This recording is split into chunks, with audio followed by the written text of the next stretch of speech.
I think that's the best thing to do. So I found that really helpful. So I've been learning Japanese, comprehensible input mostly. I've learned so much in a really short amount of time.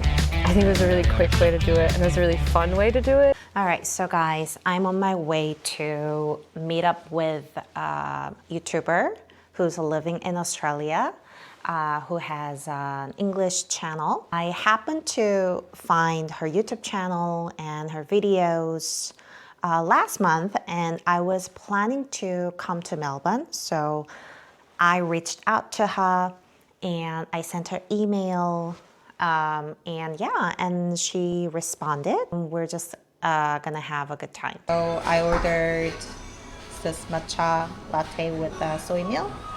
What about yours? I ordered a flat white coffee with soy milk. Okay. So after we have like breakfast with the coffee, we're gonna go over to, where are we going? To Edinburgh Gardens, so across the road there's a park, and we can sit under a tree and have a chat. Yeah, okay. Could you briefly introduce yourself to the viewers?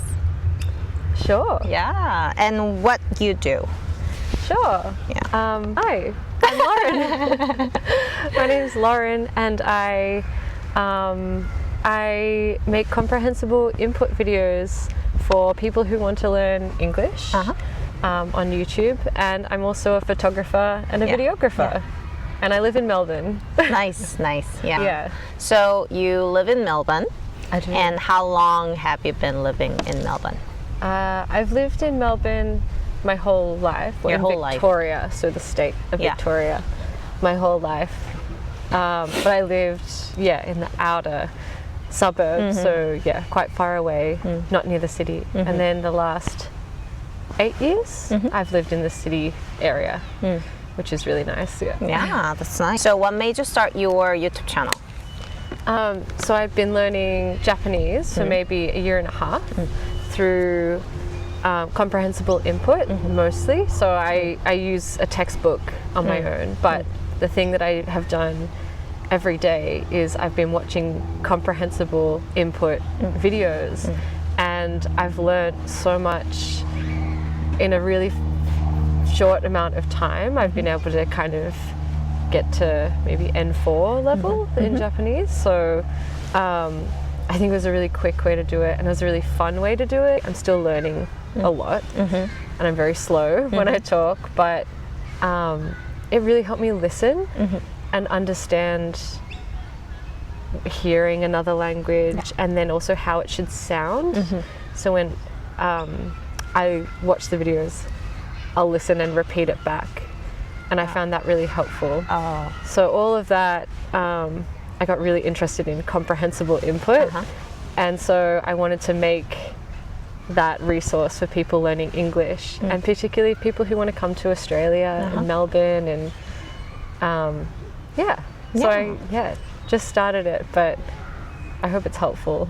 That's really interesting. Like, you learn Japanese through comprehensible input, and then now you want to give it back. So like, what kind of videos did you watch? I watched a lot of videos similar to the ones I make. So just walking around a town or a park or on a hike, and the person is slowly narrating what they're doing. So like, I'm walking up the stairs. I will turn to the right. Kind of like really simple. But because you can see it, you can like understand what the word means a little bit more. And I watch, there's a lady that plays games, so like a Stardew Valley or an Animal Crossing. So you can kind of, and she slowly talks through what she's doing, so you can see what items are called, and other like everyday ones of people talking to the camera. So things like that, where it's more everyday conversational videos. Or I watch like reality TV shows. But wasn't it too hard? Well, yes. Yeah. Or was it fun?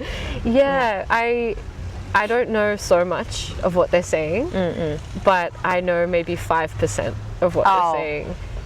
So it's hard. Yeah. But when I hear something I know, it feels really good to like be like, oh, I've understood that, and you can kind of make a connection that way. So yeah, my videos are not going to be that. It'll be a bit easier. Yeah.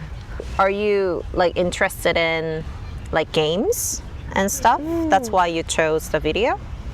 Yeah, I found them really helpful, and I like to play games as well. I like puzzles, and I think that's why I like learning languages as well. It kind of feels like a puzzle. But yeah, I think that's something I'm interested in. Okay.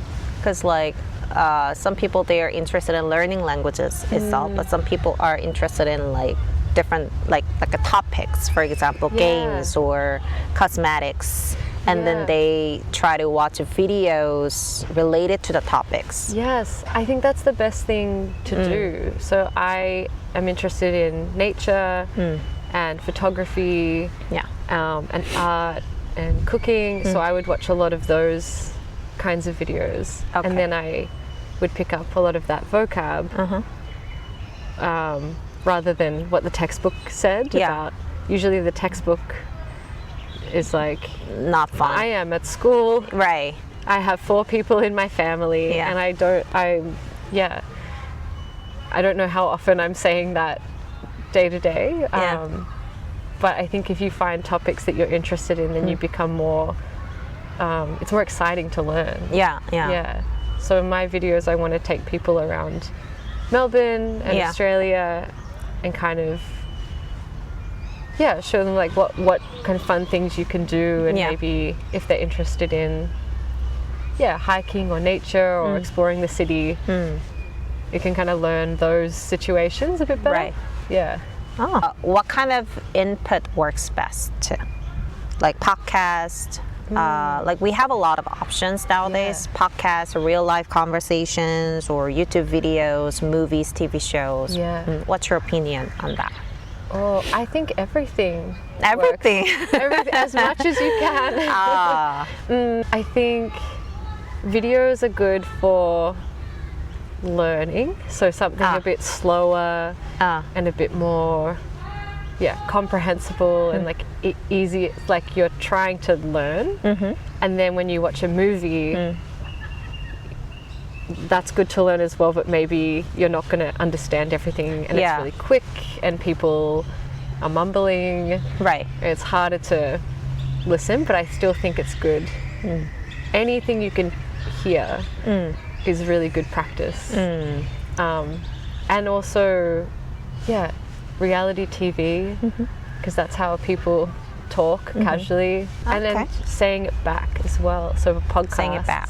Yeah, if you're listening to a podcast, being able to hear it and kind of saying it as they say it, so you can kind of feel how it is to talk. Yeah, like a mimic the lines, a copy. Yeah, mimicking copying them. Yeah, so you can try and sound the same, even if you don't know all the words.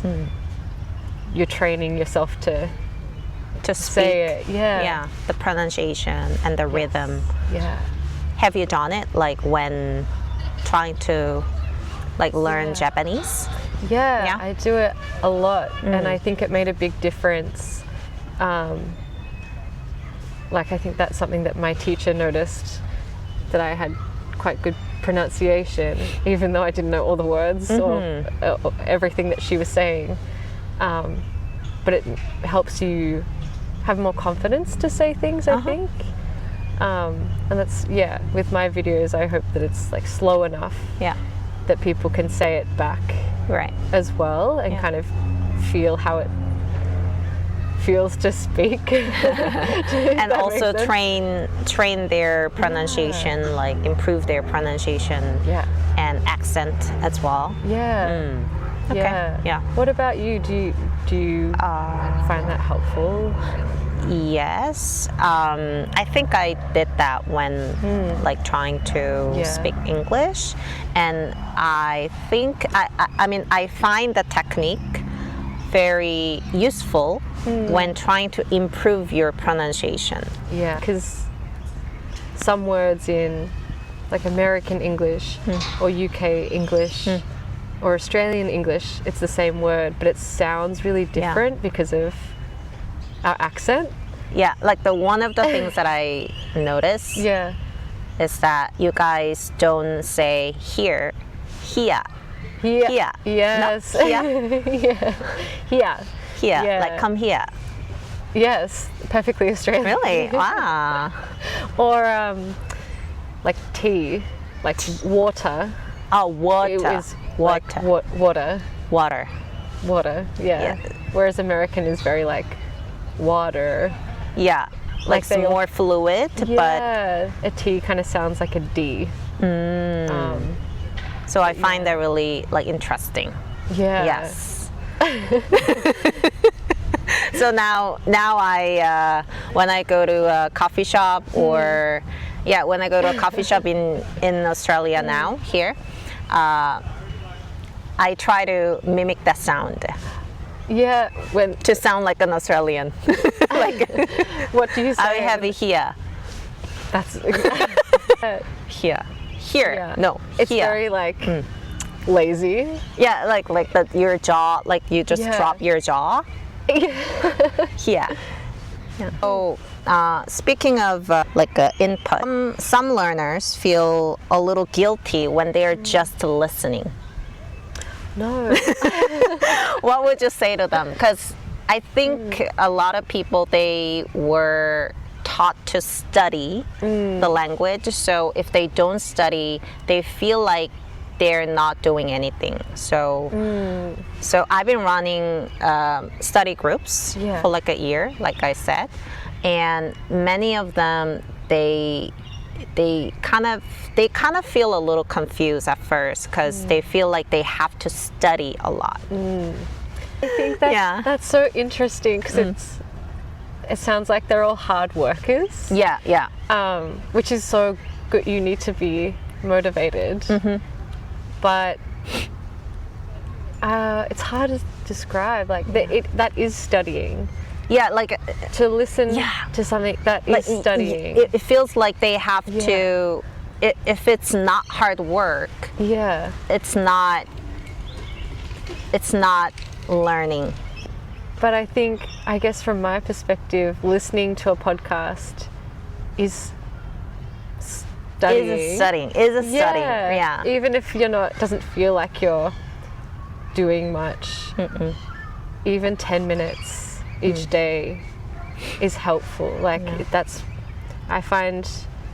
I listen to 15 minutes of a podcast every day. That's better than just one time a week sitting down and writing out my grammar, because it's every day and it's a language. So like you can take a test to determine how proficient you are at that language, but ultimately the goal is to speak with people and to maybe live or like get around, order a coffee. So if that's the test, then the study is to listen and speak.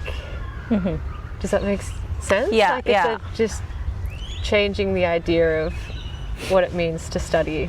Yeah, I think that idea, like we have to study, that's so ingrained in most people. Yeah, because we were taught that way when we were younger. So, and a lot of people, they worry about the vocabulary or the expressions that they don't know. Yes. We need to let go a little. Like, maybe. We don't have to be like so perfect. Yeah, maybe that's the like Australian way. In me. Like it's not too. I mean, I think you've got to work hard. Like you have to be. What's the word? Like consistent. You have to be always like every day doing a little bit. I think it's good to have that work ethic. Of studying every day, but give yourself a break. Yeah, sure.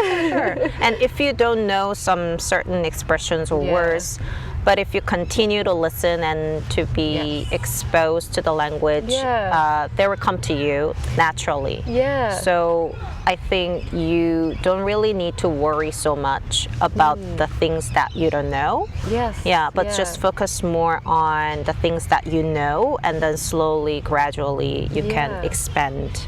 Even if you knew no English at all, but you could watch the video and start hearing the right sounds at the right places, and those words come up again and again, and you're speaking to themselves. Okay, now I need to put on my shoes. Yeah. You have to go through being nervous to then not be nervous. Right. Like how to learn the language as quickly as possible. I think. So, am I in the video too? Okay, cool. Am I in the video? Yeah. Should I be talking to you or to the camera? It's up to you. To me. I think to me would be better. Okay. Yeah. We have a friend. He or she, I don't know, but he wants to Rodney? be on the camera. Goodbye. Bye. Okay, so where were we?